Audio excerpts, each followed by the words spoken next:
Coming up next, Book TV presents Afterwards, an hour-long interview program where we invite a guest host to interview the author of a new book.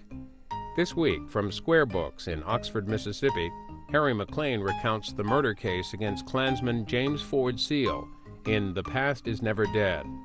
Mr. Maclean recalls the deaths of Henry D. and Charles Moore, two young black men who were hitchhiking outside Meadville, Mississippi on May 2, 1964.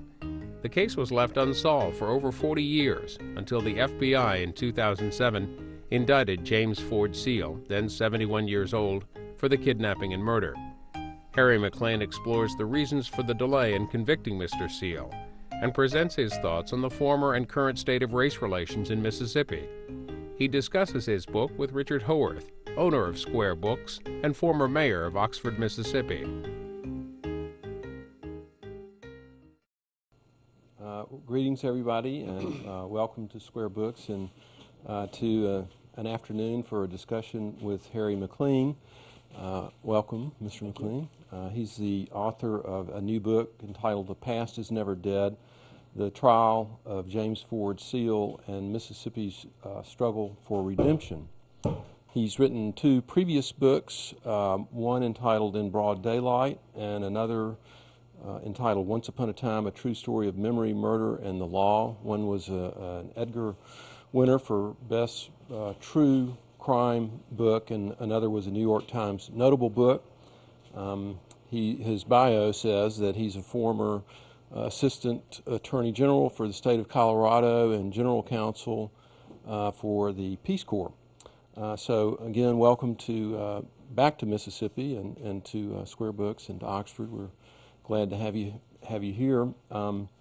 Tell us a little bit about your background, if you would, kind of where you're from and perhaps your first memories and interests in the civil rights movement. Well, I live in Denver, Colorado now. I was trained as a lawyer, went to the University of Denver Law School, and practiced pretty much full-time for 12 or 15 years. And by that I mean I was a full-time lawyer, although I was not in the private practice of law. I was mainly in the public area. I taught at the University of Denver College of Law and was a Deputy Assistant Attorney General for the state. I was juvenile court magistrate and then the General Counsel's job. And when I came back, that was in the Carter administration. When I came back in the early 80s, I developed a practice as a labor arbitrator. And I kind of did that because I thought it would give me the flexibility to start exploring the possibility of writing. And right when I was getting started as an arbitrator, this very bizarre murder happened in northwest Missouri that I found a compelling story. And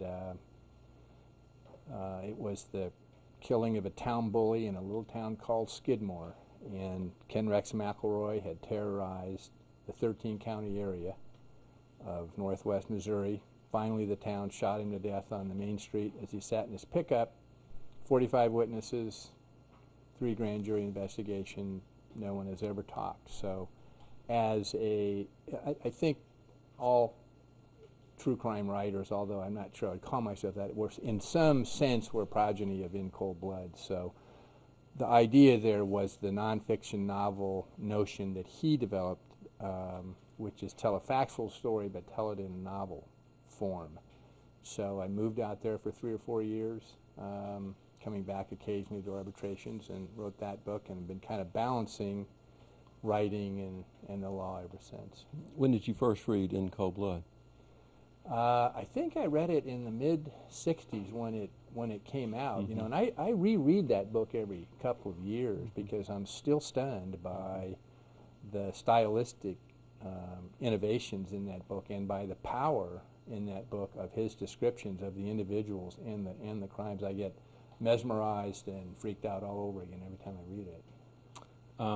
And your interest in the civil rights, how old were you, if I may ask, in the summer of 1964? I had just finished college. Mm-hmm. Okay. And civil rights in the Midwest, I'm from Nebraska, I'm from Colorado, very small minority population. The people that got actively involved in civil rights in that time were the ones that got the main thrust of the political consciousness in those states was against the war.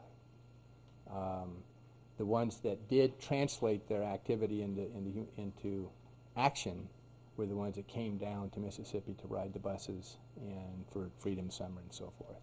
Mm-hmm. And I did not do that. I did get involved in the busing lawsuit in Denver. I was one of the lead counsels on that for several years to bring about compliance with Brown versus Board of Education. The title, "The Past is Never Dead," is a Faulkner quote from Requiem for a Nun. Tell us, what does that mean? What is that from, and what does it mean? Well, it is from the book Requiem for a Nun, which is one of his least known books, although it is his most well-known quote.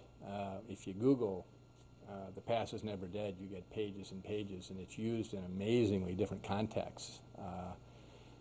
Obviously, Faulkner is Mississippi's probably best-known author. Someone said the other day he was more admired than read. I think we all read him in college and kind of got scared off of him. But if you're in Mississippi, you have to read and understand or come to terms with or somehow accommodate William Faulkner.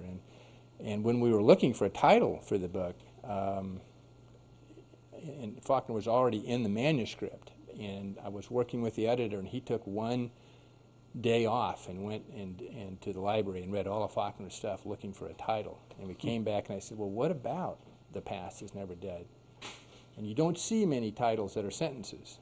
So we were kind of like made everybody nervous, but it really captures the principal theme of the book is how does Mississippi move beyond its past, and how the past is never dead, it's not even past is the full quote, and that's a rather terrorizing notion. I mean, it's not only that the past continues to influence the present, but that it remains the present.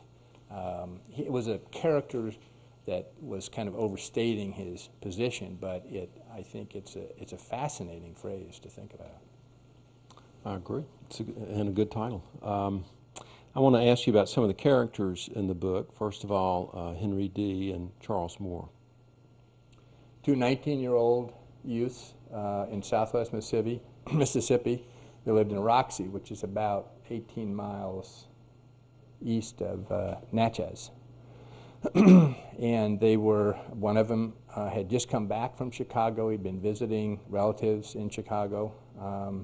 Been back, I think, 6 or 7 months, and that was Henry D. Charles Moore had gone to high school there and had been at Alcorn College for a year or so, I think. He got into a little scrape there, but he had been readmitted at the time that the incident occurred, and these two youths were hitchhiking on the morning of May 2nd. It was total happenstance that Charles Moore ended up with Henry D., but they were hitchhiking outside of Meadville at the time. And James Ford Seale. James Ford Seale was a Mississippi rural character at the time. I mean, he was a Klansman. His father was a Klansman. He was a Klansman. His brother was a Klansman. The Klan in Mississippi in '64, the White Knights of the Mississippi Ku Klux Klan had started in January of '64 in response to the Brown versus Board of Education and the Civil Rights Act being passed and all of these influences coming. And Seale and his family reacted. And really, there's a whole community outside of Meadville called Bunkley, which was the Klan for Franklin County, and the Seals were at the heart of it. And about how many people were in that Bunkley Road Klan that you...